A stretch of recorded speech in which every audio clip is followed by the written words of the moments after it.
महामहिमामयी श्री जनाबाई जी का बहुत ही श्रद्धा से नाम भक्त मंडली में लिया जाता है। ये इनकी अवस्था 8 वर्ष की थी। ये अपने माता पिता के साथ पंढरपुर आई हुई थी। उसी 8 वर्ष की अवस्था में इन्होंने नामदेव जी महाराज के यहाँ सेवकाई स्वीकार कर ली, क्योंकि माता पिता बहुत ही गरीब घर के थे। पिता का शरीर पूरा हुआ, माता का शरीर पूरा हुआ कुछ ही दिनों में, तो इनके हृदय में एक बात आ गई, मेरा जीवन प्रभु के लिए है, तो कैसे मैं प्रभु को समर्पित हूँ। तो अपने जीवन को प्रभु में समर्पित करने के लिए वहीं पंढरपुर में श्री नामदेव जी महाराज के घर में सेवकाई स्वीकार कर ली। भक्त की सेवकाई से प्रभु कितने प्रसन्न होते हैं। हमारे हृदय में यदि भक्तों के प्रति श्रद्धा हो जाए तो भगवत प्राप्ति कितनी सरल है, इस प्रसंग से देखिए।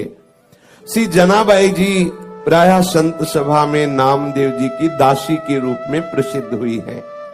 ये जनाबाई जी को महाराष्ट्र में बहुत आदर से नाम लिया जाता है और इनके बहुत महिमामय पद भी हैं। और ऐसी इनकी नाम में प्रीति हुई नामदेव जी के प्रभाव से कि बड़े बड़े सिद्ध संत जन इनका स्मरण करते थे। कबीर दास जी जैसे सिद्ध संत जनाबाई जी के चरणों में प्रणाम करते थे। ये नामदेव जी के संग की महिमा का प्रभाव। उनका जन्म गोदावरी तट पर गंगाखेड़ नामक एक ग्राम में हुआ था। इनके पिता का नाम दमा और माता का नाम करुंड था। बचपन में ही इनकी मां पधार गई और पिता जो इनको विठल भगवान के दर्शन के लिए लाए, तो वहीं उनका भी शरीर पूरा हुआ और ये नामदेव जी के चरणों में समर्पित हो गई। इनके हृदय में एक बात आई कि प्रभु की प्राप्ति का उपाय एक ही है, कोई भक्त प्रसन्न हो जाए, कोई भक्त मुझे अपना के दे। और भगवान इस बात की बाट जो होते रहते हैं, जब तक कोई भक्त प्रभु के अनुराग में जो डूबा हुआ है वो अपना नहीं कहता, तब तक प्रभु हृदय से नहीं लगाते। जनाबाई जी के हृदय में भगवत प्रेरणा से बात आ गई थी कि कोई भक्त हम पर कृपा कर दे तो हमें भगवान का साक्षात्कार हो जाए। इसलिए उन्होंने सेवकाई स्वीकार कर ली नामदेव जी के यहाँ, और अन्य आश्रय कोई रह नहीं गया था। नामदेव जी निरंतर भजन परायण, निरंतर नाम में डूबे रहते थे। नामदेव जी जैसे महात्मा की सेवकाई मिल जाए, ये तो प्रभु की सेवकाई से भी बढ़कर के है। अब जनाबाई जी के हृदय में एक ही बात थी कि मैं नामदेव जी को प्रसन्न कर लूं। नामदेव जी के पूरे परिवार के कपड़े धोना, पूरे परिवार के लिए आटा पीसना, पूरे परिवार के लिए भोग तैयार करना, पूरे परिवार के लिए हर समय अपने प्राणों को समर्पित किए हुए तन्मयता पूर्वक सेवा करना। बर्तन मांज रही है, कपड़ा धो के ला रही है, झाड़ू पोछा कर रही है। आप सोचो, पूरे परिवार की स्वयं सेवा करती। उनकी सेवा में एक बड़ा आनंद प्रकट होने लगा। वो इस भाव से कि नामदेव जी की जिस दिन कृपा दृष्टि हो गई उस दिन मुझे भगवत साक्षात्कार हो जाएगा। अब नामदेव जी की सेवा प्रभाव से निरंतर नाम चलने लगा। भजन न हो संग बिनु। देखो, संग हुआ, अब चेष्टा नहीं करनी पड़ रही। जो नामदेव जी जप करते थे, वही जो कीर्तन करते थे, वही जनाबाई कीर्तन करने लगी, नाम स्मरण करने लगी। नाम स्मरण करते करते कभी जैसे पोछा लगा रही, एकदम हाथ रुक गए, अश्रु चलने लगा, प्रभु के लिए विकलता प्रकट होने लगी, भाव दशाएं उनकी आने लगी।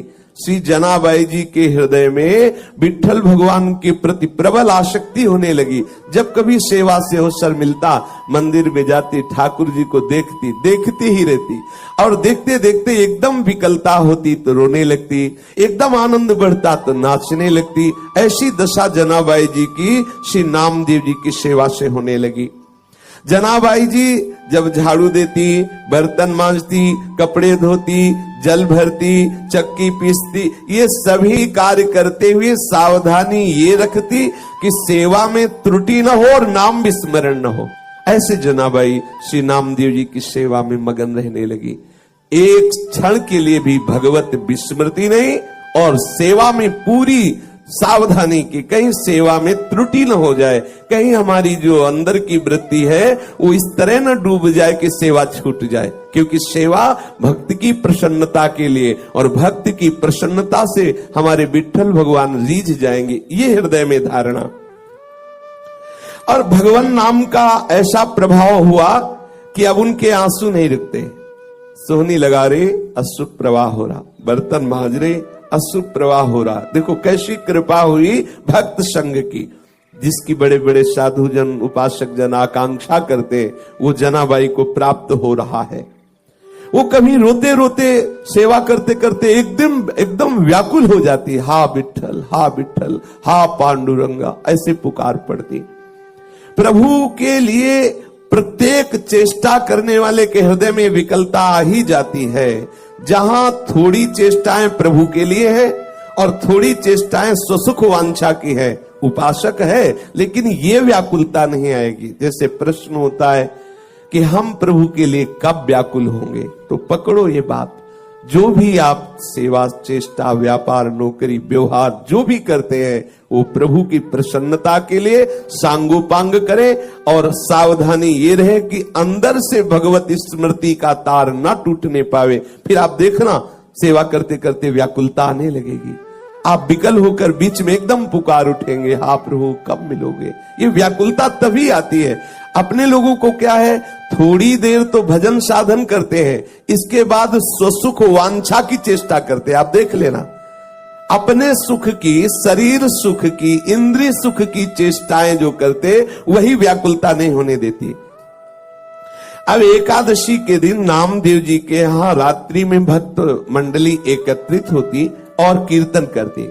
कोई मृदंग बजा रहा है, कोई करताल बजा रहा है, कोई नृत्य करते हुए नाम कीर्तन कर रहा है, कोई प्रभु की आनंदमयी लीलाओं का गायन कर रहा है, तो कोई एकांत में बैठा हुआ उन लीलाओं को सुनकर, उन कीर्तन को सुनकर, भक्तों की भावदशा को देखकर अश्रु प्रवाह कर रहा है। पूरी रात्रि, एकादशी की रात्रि में नामदेव जी के यहाँ ऐसा कीर्तन होता, और जनाबाई सब सेवा करके एकांत कोने में खड़ी रहती। नामदेव जी और बड़े बड़े भक्तों की भाव दशाएं देखती तो उसके हृदय में और विकलता बढ़ती। संकीर्तन के आनंद सागर में वो पूरी रात डूबी रहती, उसको ये पता ही नहीं चल पाता कि कितने कम समय में रात्रि व्यतीत हो गई। जैसे कल्पों की लीला सखियों को एक क्षण के समान लगती है। प्रिया प्रीतम के एक एक लीला में कल्प कल्प विहार करते, और सखियों को लगता है तो अभी अभी इसी क्षण लीला प्रारंभ हुई। ऐसी प्रिया प्रीतम को भी लगता है कल्पों शैया में विलास कर रहे हैं, उनको लगता है अभी तो हम मिले ही नहीं। ऐसा ये महाप्रेम का स्वरूप है। श्री जनाबाई को पूरी रात्रि कीर्तन और गुणानुवाद सुनने पर ऐसा आनंद आता, लगता कि रात्रि तो बहुत कम समय की हुई, एक क्षण में व्यतीत हो गई। उषा काल होते ही, प्रातः काल होते ही सब भक्त मंडली अपनी दिनचर्या को जाती, और ये बावरी हुई भगवत प्रेम की मादकता में ठाकुर जी के प्रसन्नता के लिए श्री नामदेव जी की सेवा में मगन रहने लगती।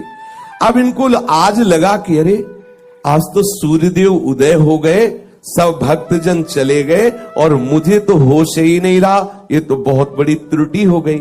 एक दिन एकादशी में ऐसी आनंद वृत्ति में रात्रि में डूबी कि सब भक्त कीर्तन करके चले गए और ये डूबी ही रही। देखा सूर्य चढ़ गए हैं, प्रकाश हो गया है। अब चेतना जगी तो इनको लगा कि जो हमारी नामदेव जी के प्रति सेवा वृत्ति थी, ये तो बहुत हमारे अंदर त्रुटि हो गई, कैसे पूर्ण सेवा हो पाएगी। सबके लिए आटा पीसना है, सबके लिए सब व्यवस्थाएं अकेले करती। और देखो उसमें ये नहीं कि मुझे करना पड़ता है, ऐसा नहीं, उत्साहित होकर प्रसन्न मुद्रा में करती। आंख खुली, देखा और तो बहुत देर हो गई, कैसे नामदेव जी की पूरी हम सेवा कर पाएंगी। जल्दी जल्दी से घबरा कर सोचा कि सबसे पहला काम करते हैं कि हम वस्त्र जो सबके स्नान किए हुए हैं पहले उनको धो के फैला देती। जल्दी से वस्त्र लिए और वस्त्र लेकर के धोने के लिए वो भागी। फिर एकदम दिमाग में आया कि अभी तो बहुत से पात्र पड़े हैं, उनको मार्जन करना है और पानी भी भर के रखना है, पर चलती है पहले वस्त्र धो के आती है। जो ही चंद्रभागा नदी के पास पहुंची वस्त्र लेकर के, तो अब कई चिंताएं एक साथ। अभी तो पात्र मार्जन करने हैं, सुंदर जल भर के रखना है ठाकुर जी की सेवा के लिए, आज तो बहुत विलंब हो गया, अब आज कैसे हम सब सेवा कर पाएंगे।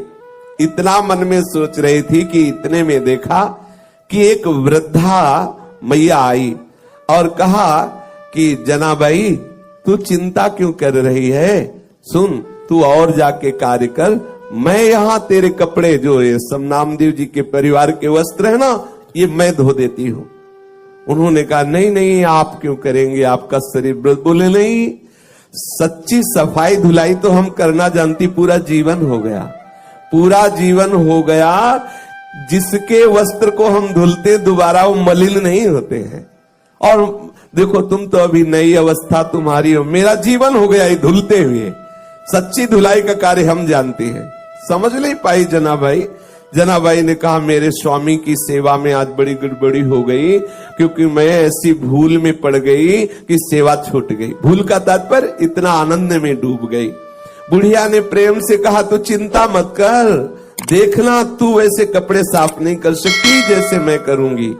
जनाबाई ने कहा कि अब मुझे नामदेव जी के घर तत्काल भाग के जाना, क्योंकि पात्र मार्जन नहीं किए। अब देखो जैसा भी हो, वो कपड़े वहीं नदी के किनारे छोड़ करके गई और जो कार्य अत्यंत आवश्यक था, जैसे पात्र मार्जन करना और जल भर के रख देना, वो करके वापस आई तो देखा बहुत प्रेम से डूबी हुई वो जो मैया थी, सब कपड़े धो करके और फैला दिए थे और कहा कि देखो तू चिंता मत कर, आनंद पूर्वक सेवा कर।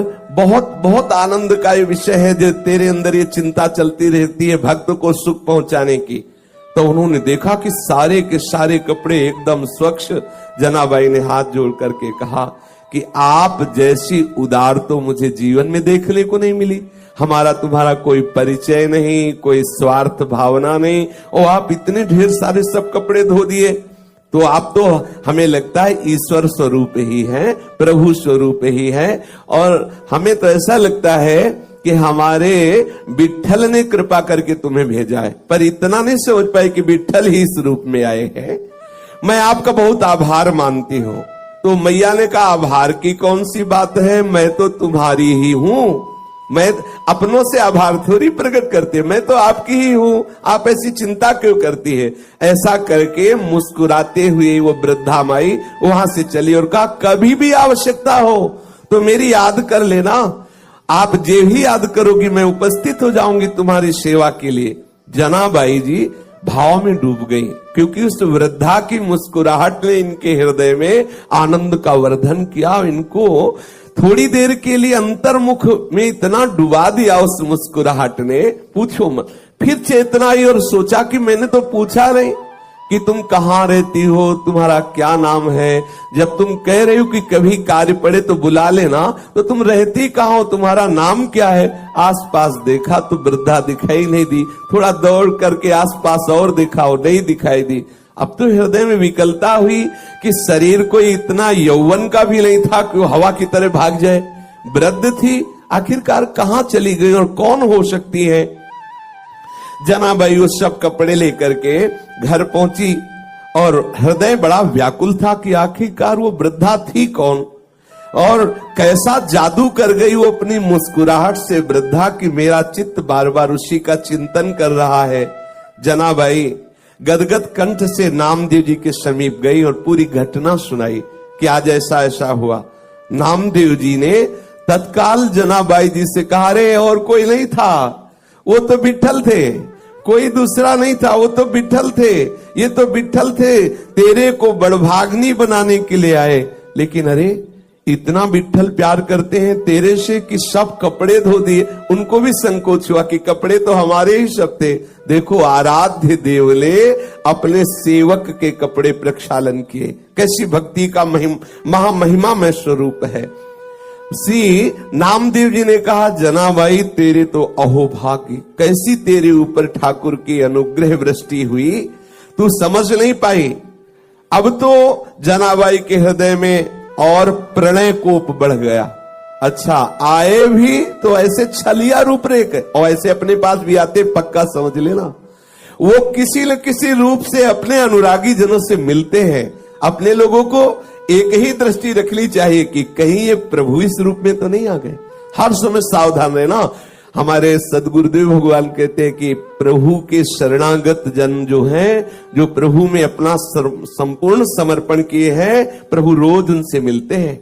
लेकिन जिस दिन आपके हृदय में व्याकुलता आ जाएगी, उसी दिन आपको परिचय मिलेगा कि वो आपसे रोज मिलते हैं। तो हृदय में बैठालना चाहिए, प्रभु मुझसे रोज मिलते हैं और किसी न किसी रूप में मिलते हैं, पर हम बहिर्मुख है ना, इसलिए हम पहचान नहीं पाते। अब जनाबाई रोने लगी कि हाय है, इतने छलिया हो कि आप आए भी और हमें परिचय भी नहीं मिल पाया, और दूसरी बात, मेरे लिए आपने कष्ट सहा, मेरे लिए इतने ढेर सारे कपड़े धोए।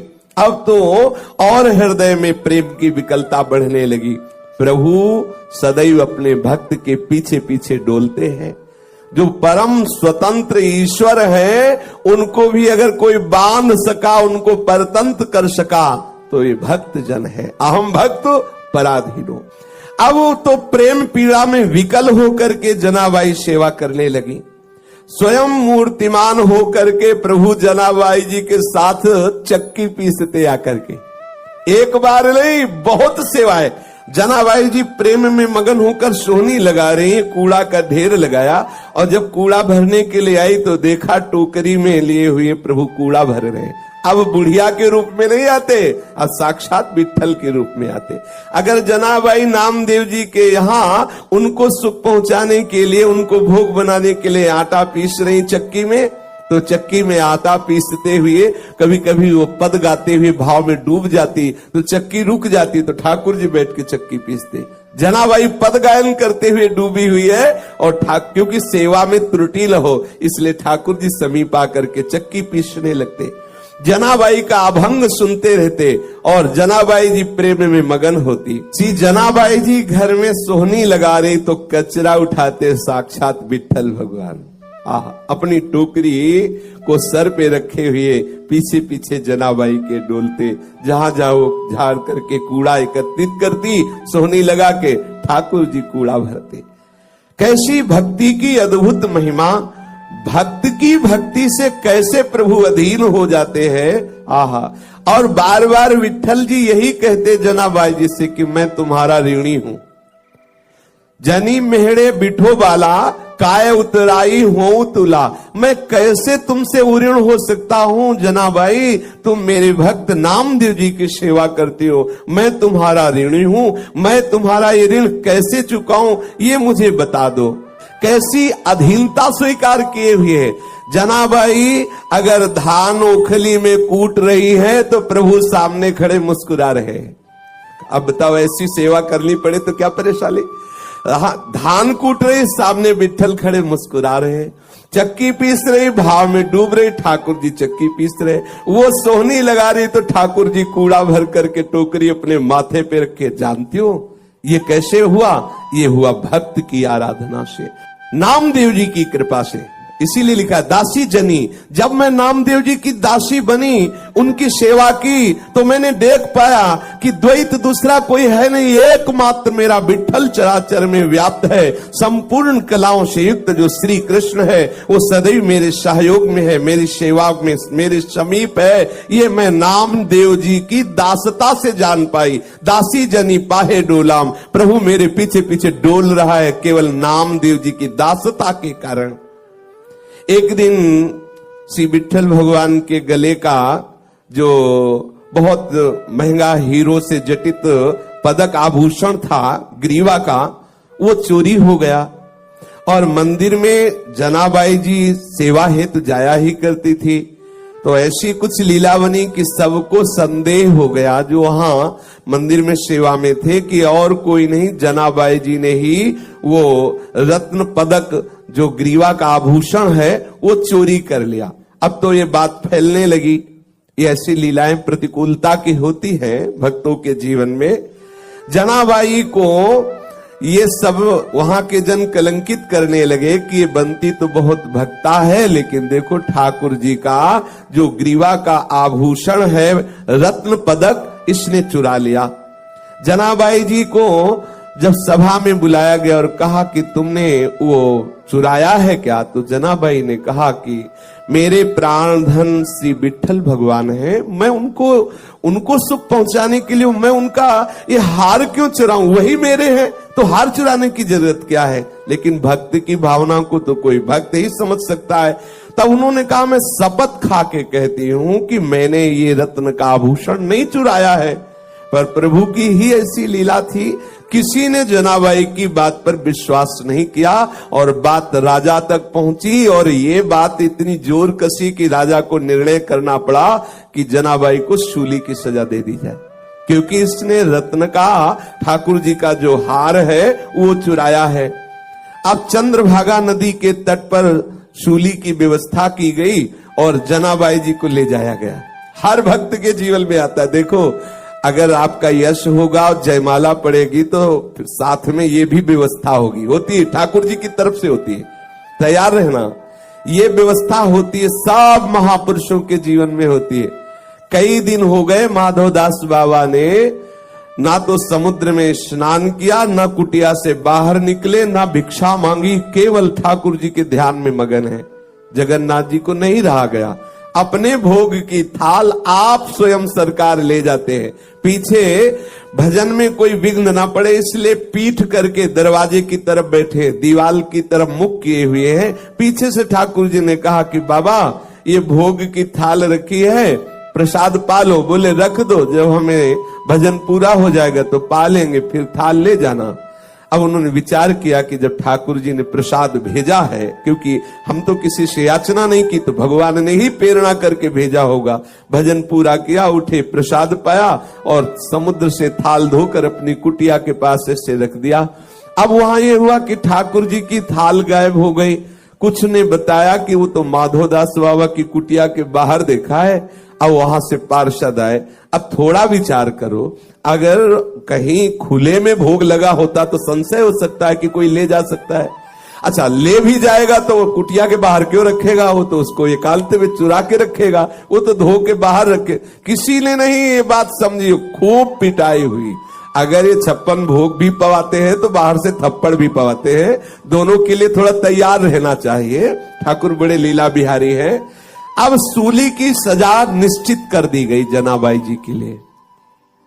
अब ये बात सुन करके भक्तों को लगेगा कि जो ठाकुर जी सोहनी लगाने पर कूड़ा उठाते हैं, टोकरी माथे पे रखते हैं, वो ऐसा क्यों करवा रहे हैं? ये दिखाते हैं कि मेरे भक्त की ऐसी स्थिति होती है कि जिस माथे पे चंदन चढ़े, फूल माला चढ़े तो उनको कोई सुख नहीं, और गड़ासा चले तो कोई दुख नहीं। दिखा दिया महापुरुषों, यही पूज्यपाद सिउड़िया बाबा जी को दिखा दिया, यही वृंदावन में ही, कि मनो फूल और चंदन के मस्तक पर भगवान की तरह उनका अभिषेक होता, और उसी मस्तक पर क्रूर कर्मी ने प्रहार किया, कई कई इंच तक गड़ास। ये महापुरुषों ने दिखा दिया, करके दिखा दिया।